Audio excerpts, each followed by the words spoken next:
All right, so this is just for synthesis. We are going to do practice for synthesis and decomposition together because they are basically the reverse of each other, pretty simple, but this video will just be for synthesis. For this one, you would want the periodic table that has the charges to help you write the products. We only do binary synthesis. So the pattern for a synthesis reaction is two reactants that combine together to make a product. For ours, we're specifically making a binary ionic compound. So you are looking for two elements on the left side of the arrow.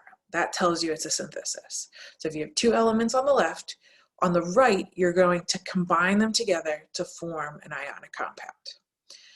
So we have two examples that we will do together, and then there's one for you to try, and I'll put the answer for you. So in the first one, we have iron and we have sulfur.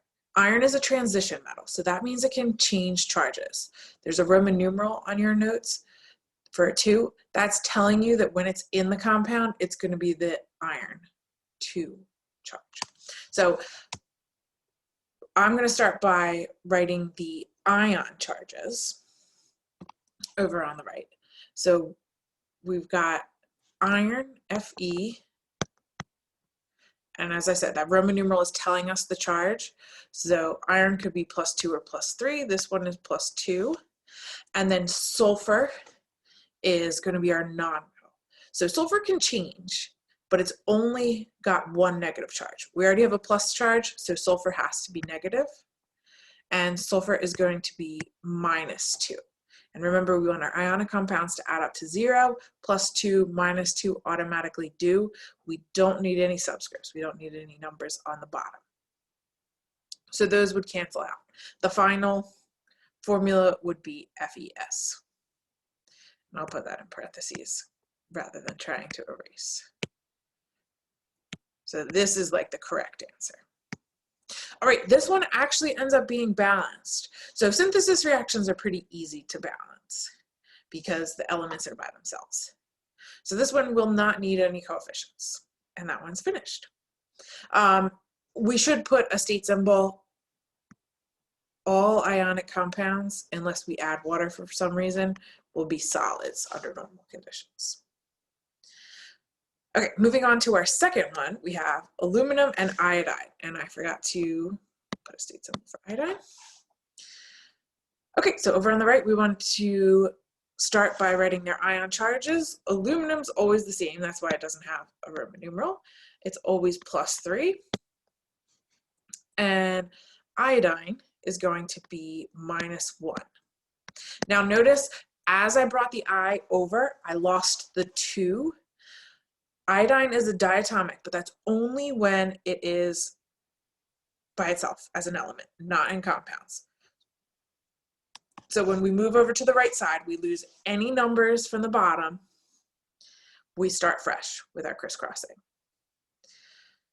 So before it forms bonds with aluminum, the iodine is going to break its bonds. So we're starting fresh with these numbers. The 3 will crisscross down. The 1 crisscrosses down here.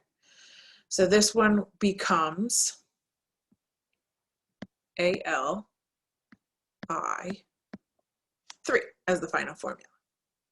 All right, now this one, let me bring these down to remind us how we do that.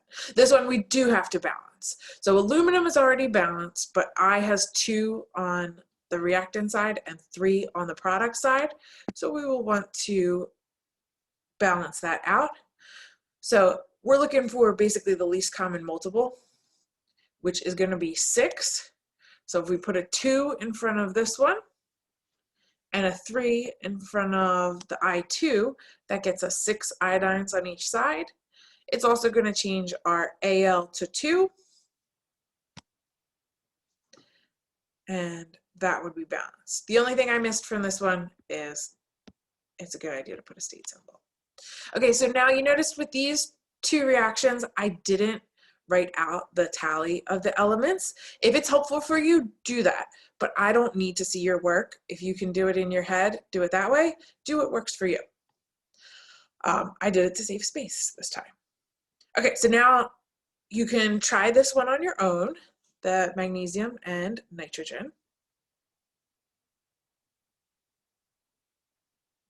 And I'm going to put up the answer now. So Mg is going to be +2.